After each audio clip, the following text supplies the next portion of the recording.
নমস্কার বন্ধুরা, রচনাস BD food cooking চ্যানেলের পক্ষ থেকে সবাইকে শুভেচ্ছা ও স্বাগত। আশা করি তোমরা সবাই ভালো আছো, সুস্থ আছো। আমরাও ভালো আছি, সুস্থ আছি। তো আজকে একটা নতুন ভিডিও নিয়ে তোমাদের মাঝে হাজির হলাম। তো এখন সময় প্রায় 4টে সাড়ে 4টে হয়তো বা বাজে মেবি। তো একটু দুপুরবেলা খাওয়া দাওয়া করে শুয়েছিলাম।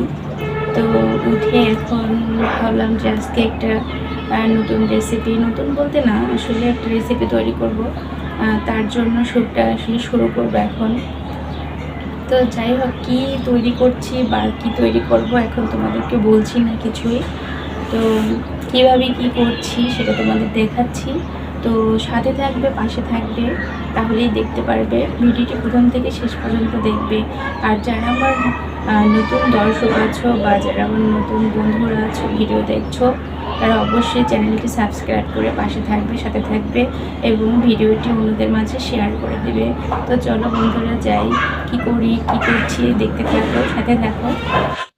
বন্ধুরা, আজকে বানাবো মালপোয়া। মালপোয়া বানানোর জন্য আমি এখানে 2 কাপ চিনি গুঁড়া চাল নিয়ে নিচ্ছি।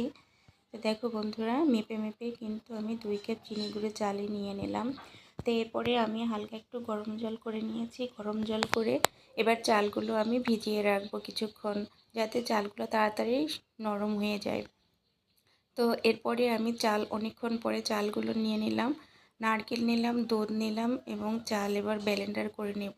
আমি এখানে জল ব্যবহার না করে আমি দুধটাই ব্যবহার করলাম, কারণ তাতে পিঠের স্বাদটা অনেক ভালো হবে। তারপরে আমি ব্লেন্ডার করতেছি চালগুলো। তো বন্ধুরা, এভাবে আমি সব চালগুলো আমি ব্লেন্ডার করে নিচ্ছি। তো ব্লেন্ডার করার সময় ভালো করে চালগুলো ব্লেন্ডার করতে হবে, যাতে চালের ভিতরে কোনো দানা না থাকে, তাহলে পিঠেটা ভালো হবে না। তো পরে আমি ব্যাটারটা তৈরি করে নেব। তো আমি 2 কাপ চালে আমি 1 কাপ ময়দা, ফুল 1 কাপ ময়দা নিয়েছি। তারপরে আমি দিলাম চিনি। এখানে আমি প্রায় 1 কাপ চিনিও নিলাম। হ্যাঁ, 1 কাপ চিনি নিলাম। তারপরে আমি দিলাম খেজুরের রস, সেটা লিকুইড কিন্তু। তো কিছুটা পরিমাণ খেজুরের রসও দিয়ে দিলাম স্বাদটা বাড়ানোর জন্য। তারপরে দিলাম আমি লবণ, এটা দিলাম স্বাদ মতো লবণ দিয়ে দিলাম।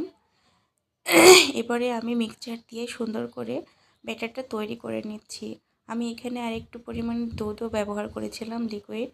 তো দেখো বন্ধুরা, অবশেষে আমি একটু বেকিং পাউডার ব্যবহার করলাম, যাতে পিঠেটা সুন্দর ফোলে। তো বেকিং পাউডার দিয়ে আবার ভালো করে মিক্সড করে নিলাম ব্যাটারটা। তো বন্ধুরা দেখো, ব্যাটারটা কিন্তু কেমন হয়েছে, কতটা নরম বা কতটা পাতলা। এটা বেশি পাতলাও হবে না, বেশি ঘনও হবে না।